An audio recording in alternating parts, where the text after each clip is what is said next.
The first time Jason dismissed my work, I was 26 and he was 38. We were in the conference room on the third floor of TechVista's downtown Seattle office, and I just finished presenting my analysis on why our user retention was dropping. Interesting thoughts, Sarah, he'd said, barely looking up from his phone. But I think what you're describing is a bit above your current level. Why don't you focus on the social media metrics? That's more your speed. I was a junior product analyst then. He was the senior product manager. I nodded, gathered my papers, and said nothing. What I didn't say was that I'd spent 3 weeks building that analysis. I didn't mention the late nights cross-referencing user behavior patterns with our competitors' features. I definitely didn't tell him that I'd already identified 3 specific product changes that could reverse the trend. I just smiled and went back to my desk. 6 weeks later, Jason presented his retention strategy to the executive team. I watched from my desk as he walked past, holding the same presentation deck I'd created, with minor cosmetic changes. He pitched it as his own insight, his breakthrough thinking. The executives loved it. He got promoted to vice president of product within 3 months. That was 8 years ago. Now I'm 34. Jason is 46, and he's still doing exactly the same thing. The pattern never changed. I'd research, analyze, and propose. He'd dismiss, wait a few weeks, then present my work as his own brilliant strategy. Sometimes he'd even call me into meetings to take notes while he pitched my ideas back to me. Sarah, make sure you're capturing this, he'd say, as if I hadn't written every word he was speaking. The thing about patterns is that people get comfortable with them. Jason got so comfortable that he stopped even pretending to listen when I spoke. In meetings, he'd literally talk over me. When I'd email him analysis, he'd forward it to the executive team with my thoughts below, and then copy-paste my exact words. Did I complain? No. Did I tell anyone? No. Did I go to HR? Absolutely not. Because I was testing something. I was testing whether Jason Palmer could ever see me as anything other than his note-taker, his idea generator, his convenient stepping stone. I was testing whether he had any capacity for respect, gratitude, or basic human decency when he thought I had no power. The answer, it turned out, was no. Let me back up. You're probably wondering why I stayed. Why I let this happen for 8 years. Why I didn't just quit or expose him or fight back. The truth is more complicated than it looks from the outside. My father, Robert Chen, founded TechVista 23 years ago in his garage. He built it from a 3-person startup into a company with 800 employees and annual revenue exceeding $2 billion. When I was 25, fresh out of graduate school, he sat me down in his study. I want you to work at TechVista, he said. But I want you to understand something first. If people know you're my daughter, they'll never treat you normally. They'll either kiss up to you or resent you. You'll never know who's genuine. You'll never know what you're truly capable of. So we made an agreement. I'd work at the company under my mother's maiden name Sarah Martinez instead of Sarah Chen. I'd start at entry level, no special treatment. HR would keep my connection to him confidential. Even his executive assistant didn't know. If you're as talented as I believe you are, he said, you'll rise on your own merit. And when you do, you'll have earned it. He also did something else. He set up a trust that gave me 30% of the company's shares. Not for control, he maintained majority ownership, but as my inheritance, structured for tax purposes when he eventually retired. The trust was managed by an external law firm. No one at TechVista knew about it except the board of directors, and they were bound by confidentiality agreements. So yes, I let Jason steal my work for 8 years. But I wasn't staying because I was weak or afraid. I was staying because I wanted to see exactly who he was. I wanted to watch what people do when they think you can't touch them. And I was learning. Oh. I was learning everything. By year 3, I'd figured out how to make my work indispensable while keeping my profile low. I'd quietly built relationships with engineers, designers, and data scientists. I attended every product meeting, every strategy session, every quarterly review. I read every financial report. I understood our product roadmap better than anyone except maybe the CTO. Jason took credit for my work, but that work kept getting implemented. My strategies were shaping the company, even if my name wasn't on them. And I was building something more valuable than recognition. I was building understanding. Deep, comprehensive understanding of every aspect of our business. Meanwhile, Jason rose higher. VP of Product became Senior Vice President. His salary bloated, his ego inflated. His arrogance metastasized. "Sarah, coffee," he'd say, snapping his fingers during meetings. I wasn't his assistant, but I'd get the coffee. "Sarah, you're very quiet today," he'd announce in front of the whole product team. "Don't you have any thoughts? Oh wait. I forgot, thinking isn't really your strength, is it? You're more of a executor." People would laugh nervously. I'd smile and say nothing. Last year, something shifted. Jason started talking about a restructuring vision. He wanted to reorganize the entire product division, consolidate teams, change reporting structures. He pitched it as modernization, efficiency, innovation. What it actually was: a power grab. He wanted to eliminate the checks on his authority. He wanted to push out several senior people who'd been with the company since the early days, people who still had relationships with my father, people who sometimes questioned Jason's decisions. My father, now 68 and semi-retired, still attended board meetings but had largely stepped back from daily operations. Our CEO, Michael Torres, ran the company day to day. Michael was brilliant but trusting. He believed in giving his executives autonomy. He believed people were fundamentally good. Jason took advantage of that belief constantly. The restructuring plan was Jason's most ambitious theft yet. Not of my ideas this time. He'd actually come up with this disaster himself. It would have gutted the institutional knowledge of the company. It would have centralized too much power in his hands. It would have been terrible for TechVista. But it was beautifully presented. Jason had learned from years of stealing good ideas. He knew how to package things. He knew the buzzwords executives loved. He knew how to make a terrible plan sound visionary. He scheduled a presentation to the board of directors for October 15th. A Friday afternoon. He'd been preparing for months, refining his pitch, getting his slides perfect. He stopped by my desk 2 weeks before the presentation. "Sarah, I'm going to need you to compile all the product metrics for the last 5 years. Revenue, retention, growth rates, everything. Put it in a spreadsheet for me. I need it by Monday." "What's it for?" I asked. "Board presentation. Big one. Very important." He smirked. "Probably a bit over your head, but the data part you can handle, right?" "Sure, Jason. I'll get that for you." I delivered the spreadsheet on Sunday evening. Every number was accurate. Every calculation was perfect. It was, objectively, excellent work. Jason barely glanced at it. "Great, thanks," he typed in Slack. "Knew I could count on you for the simple stuff." Here's what Jason didn't know. I attended every board meeting. He closed the door and just stood there for a moment, struggling with where to begin. "I had no idea," he finally said. "Sarah Chen, I had no idea who you were." "I know. All this time, you were just watching. Listening to me." He couldn't finish. "I was watching what kind of person you are when you think someone has no power," I said. "And I learned." "I'm sorry," he said. It sounded genuine, but it also sounded desperate.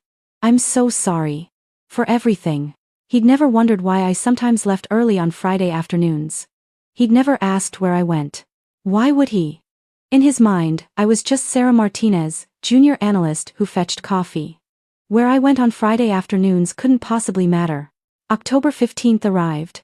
That morning, Jason was electric with confidence. He wore his most expensive suit. He'd gotten a fresh haircut. He kept checking his reflection in the windows. "Big day, Sarah," he said, stopping by my desk. "Wish me luck. Though honestly, I don't need it. This presentation is going to change everything." "I'm sure it will," I said. "You know what your problem is," he continued. I hadn't asked, but he was going to tell me anyway. "You're too comfortable in your little role. You never think bigger. That's why some people end up in the boardroom making decisions, and other people end up at desks making spreadsheets." I nodded. "You're probably right. I know I'm right. Anyway, I've got to go prep. Hold down the fort." He actually patted my head as he walked past. Patted my head. Like I was a dog. At 2:45 p.m., I logged off my computer. I took the elevator to the 8th floor, where our board meetings were held. The conference room had floor-to-ceiling windows overlooking Puget Sound. 12 leather chairs around a massive table. I was the second person to arrive. My father came in shortly after, along with our CFO, Jennifer Hayes. Then the external board members, Patricia Wong from Summit Ventures, David Okonkwo, who'd founded 3 successful startups, and Amanda Fisher, who'd been a senior executive at Microsoft. Michael Torres arrived at 2:55. At 2:58, Jason walked in. His face when he saw me sitting at the table, not in the back row where observers sometimes sat, but at the actual table, was worth 8 years of stolen credit and condescending comments. "Sarah," he said. "What are you? Is there a scheduling conflict? This is a board meeting." "I know," I said. "Please, have a seat. We're ready for your presentation." He looked at Michael, confused. Michael gestured to the open chair across from me. "Jason, welcome. We're looking forward to hearing about your restructuring proposal." Jason sat slowly, still trying to process why I was there. He kept glancing at me, then at my father, then at the other board members. I could see his brain working, trying to figure out the connection. My father called the meeting to order. "We have several items on today's agenda, but the main event is Jason's presentation on product division restructuring. However, before we begin, I want to make sure we're all on the same page about something." He turned to Jason. "Jason, I don't believe you've been formally introduced to all our board members in their official capacities. You know everyone here in their executive roles, of course, but I'm not sure you're aware of the board composition itself." Jason nodded, looking even more confused. "Patricia Wong represents Summit Ventures, who hold 15% of TechVista. David Okonkwo and Amanda Fisher are our independent board members. Michael Torres is here as CEO. Jennifer Hayes as CFO. He paused. "And Sarah Chen represents the Chen Family Trust, which holds 30% of the company." The room was very quiet. I watched Jason's face cycle through emotions: confusion, realization, disbelief, horror, panic. "Chen?" he said faintly. "Sarah Chen? I use Martinez professionally," I said. "It's my mother's name. I prefer to be evaluated on my work rather than my family connection. I'm sure you understand. You're—" He couldn't finish the sentence. "Robert's daughter, yes. And I've been attending these board meetings for 3 years now." I smiled. "I've heard all your previous presentations. They've been quite impressive." The color had drained from his face. He was literally gripping the edge of the table. "Now then," my father said calmly, "Jason, please proceed with your presentation. The board is very interested to hear your restructuring proposal."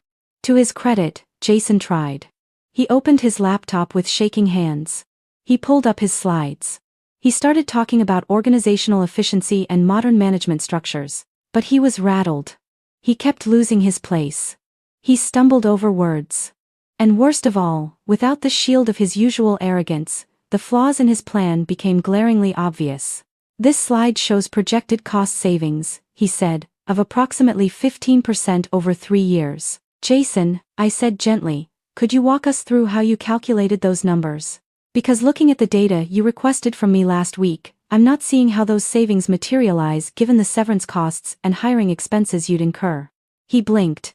The savings come from eliminating redundant positions." "Which positions specifically?" asked Patricia. He floundered. He hadn't actually done the math. He'd just put impressive-looking numbers on slides. David Okonkwo jumped in. "And Jason, this org chart on slide 8, am I understanding correctly that you're proposing to eliminate the Senior Director of Product Strategy role? That position has become redundant with modern flat organizational structures," Jason said, reading from his speaker notes. "That position is currently held by Marcus Liu," David continued, "who has been with TechVista for 14 years and has relationships with every major client we have. Then the external board members, Patricia Wong from Summit Ventures, David Okonkwo, who'd founded 3 successful startups, and Amanda Fisher, who'd been a senior executive at Microsoft." Michael Torres arrived at 2:55. At 2:58, Jason walked in. His face when he saw me sitting at the table, not in the back row where observers sometimes sat, but at the actual table, was worth 8 years of stolen credit and condescending comments. "Sarah," he said. "What are you? We'll take this under advisement and circle back with you next week." Jason practically fled the room. After he left, there was a moment of silence. Then Amanda Fisher said, "Well, that was educational." "Sarah," Michael Torres said, looking at me with new eyes, "did you review this restructuring proposal?" "I saw the outline about 6 months ago when Jason first started developing it. I had concerns." "I wish you'd voiced those concerns earlier," Michael said. "I wasn't sure how," I admitted. "Jason is my direct supervisor. And I've been hesitant to use my board position to influence things at my day-to-day level. That feels like an unfair advantage." My father spoke up. Sarah has been very careful about maintaining boundaries. Sometimes too careful. But this situation had gotten out of hand. We spent the next hour discussing the restructuring proposal's flaws and developing an alternative approach. It turned out several board members had their own concerns about Jason's increasing overreach. By the end of the meeting, we'd voted to decline the restructuring and to conduct a broader review of the product division's management practices. That evening, Jason called me 17 times. I didn't answer. Finally, he sent a text. "We need to talk. Please." I waited until morning to respond. "I'll be in the office Monday. We can talk then." Over the weekend, I thought a lot about what happened. About whether I'd been fair. About whether I should have revealed my identity sooner, maybe saved everyone including Jason from this situation. My mother said I'd been too patient. 8 years, Sarah? You let him treat you like that for 8 years? My father said I'd conducted a valuable experiment. You learned what you needed to learn. You saw who he really was. But late Sunday night, alone in my apartment looking out at the Seattle skyline, I wondered if I'd been cruel. If I'd set Jason up to fail rather than giving him a fair chance to treat me with respect. Monday morning, I got to the office early. Jason was already there, waiting by my desk. He looked like he hadn't slept. His eyes were red. His usually perfect hair was disheveled. "Can we talk?" he asked. "Please." We went to a small conference room. He closed the door and just stood there for a moment, struggling with where to begin. "I had no idea," he finally said. "Sarah Chen, I had no idea who you were. I know. All this time, you were just watching. Listening to me." He couldn't finish. "I was watching what kind of person you are when you think someone has no power," I said. "And I learned." "I'm sorry," he said. It sounded genuine, but it also sounded desperate. "I'm so sorry. For everything. The way I spoke to you, the credit I took, all of it. I was wrong. I was completely wrong." "You were," I agreed. "Is there? Can I fix this? Can I make this right?" I looked at him, really looked at him. And I saw someone who'd never had to confront the consequences of his own cruelty until it was too late. Someone who'd built a career on taking from people he perceived as beneath him. "I don't know, Jason," I said honestly. "I genuinely don't know." "Please," he said. "Give me a chance. There will be some changes. I don't know yet what those changes will look like, but they'll be aimed at building a healthier culture." "Am I going to be fired?" "That's not my decision alone," I said. "It's a discussion the board and executive team need to have." Jason left the conference room looking 10 years older than when he'd entered. I wish I could say I felt purely satisfied, purely justified in the justice of it all. But the truth was more complicated. I wasn't sure how, I admitted. Jason is my direct supervisor. And I've been hesitant to use my board position to influence things at my day-to-day level. That feels like an unfair advantage. My father spoke up. "Sarah has been very careful about maintaining boundaries. Sometimes too careful. But this situation had gotten out of hand." We spent the next hour discussing the restructuring proposal's flaws and developing an alternative approach. Yes, he'd been cruel and dismissive and taken advantage of me. Yes, he deserved consequences. But I'd also set up a test he had no idea he was taking. I'd watched him fail for 8 years without ever giving him a chance to course correct. And some part of me wondered if that made me just as ruthless as he'd been. The review took 3 weeks. In the end, Jason wasn't fired. Over the weekend, I thought a lot about what happened. About whether I'd been fair.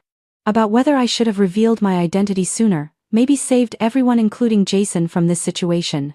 My mother said I'd been too patient. 8 years, Sarah? You let him treat you like that for 8 years? My father said I'd conducted a valuable experiment. You learned what you needed to learn. You saw who he really was. I'd been attending them since my father officially disclosed my ownership stake to the board 3 years ago, when I turned 31 and the trust structure required certain governance disclosures. The board meetings were confidential, listed under generic calendar holds that didn't specify attendees. Jason had never noticed that board meeting, confidential on his calendar, coincided with external review session on mine. Going forward, I said, I want to build a culture where good ideas matter more than who proposes them. Where junior team members feel heard. Where taking credit for others' work is unacceptable. And where everyone has the opportunity to grow based on their actual contributions. After the meeting, several people came up to talk to me. Some had questions. Some had concerns. A few wanted to tell me about times they'd felt overlooked or dismissed. One woman, a product designer named Lisa, waited until everyone else had left. "Can I tell you something?" she asked. Of course. Jason used to take my designs and present them as his own ideas too. I thought it was just me. I thought maybe my designs weren't good enough to get credit for. Seeing what happened, it helps me understand it wasn't my fault. That conversation stayed with me. Because yes, I'd been testing Jason. About 60 people crammed into our largest conference room. "Most of you know me as Sarah Martinez," I began. "Some of you recently learned I'm also Sarah Chen. I want to address that directly because I know there have been questions." I explained my father's reasoning, my choice to work under a different name, my desire to be evaluated on merit. I also acknowledged that hiding my identity had caused confusion and concern for some people. My mother says 8 years was too long. That some lessons don't require that much sacrifice. Michael Torres told me he wishes I'd come forward sooner, but he understands why I didn't. He's been working with me to implement stronger protections against credit stealing and management abuse throughout the company. As for Jason, I see him sometimes in meetings. He's polite now. Careful. Tell me what I need to do. Here's the thing, I said slowly. If I'd told you on day one who I was, you would have treated me with respect. Not because I deserved it, but because you feared the consequences of not doing so. And I never would have known that the respect was real. It would have been real. No, I said. It would have been fear. There's a difference. He sat down heavily. What happens now? Now we're conducting a review of the product division. Or maybe he would have just been more careful about stealing from me specifically while continuing to take advantage of everyone else. I'll never know. What I do know is this. Power reveals character. It doesn't change it, it reveals it. When Jason thought he had power over me, he showed me exactly who he was. And when I revealed the power I'd always had, he showed me he was someone who respected power rather than people. The question I'm still wrestling with is whether I used my power well. About 60 people crammed into our largest conference room. "Most of you know me as Sarah Martinez," I began. "Some of you recently learned I'm also Sarah Chen. I want to address that directly because I know there have been questions." I explained my father's reasoning, my choice to work under a different name, my desire to be evaluated on merit. I also acknowledged that hiding my identity had caused confusion and concern for some people. Maybe that's all the justification I need. Or maybe I'll spend the rest of my career wondering if I should have done it differently. Late at night, when I can't sleep, I think about that first meeting when I was 26. When Jason dismissed my retention analysis as above my level. I think about how I could have pushed back then. How I could have insisted on credit. How different the next 8 years might have been. But I also think about what I learned in those 8 years. Not just about Jason, but about myself. About patience. About strategy. About the difference between power and wisdom, between revenge and justice, between winning and doing what's right. My father built Tech Vista from nothing.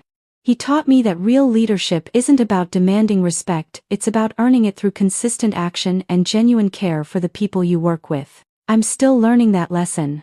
Still figuring out how to use the power I have responsibly.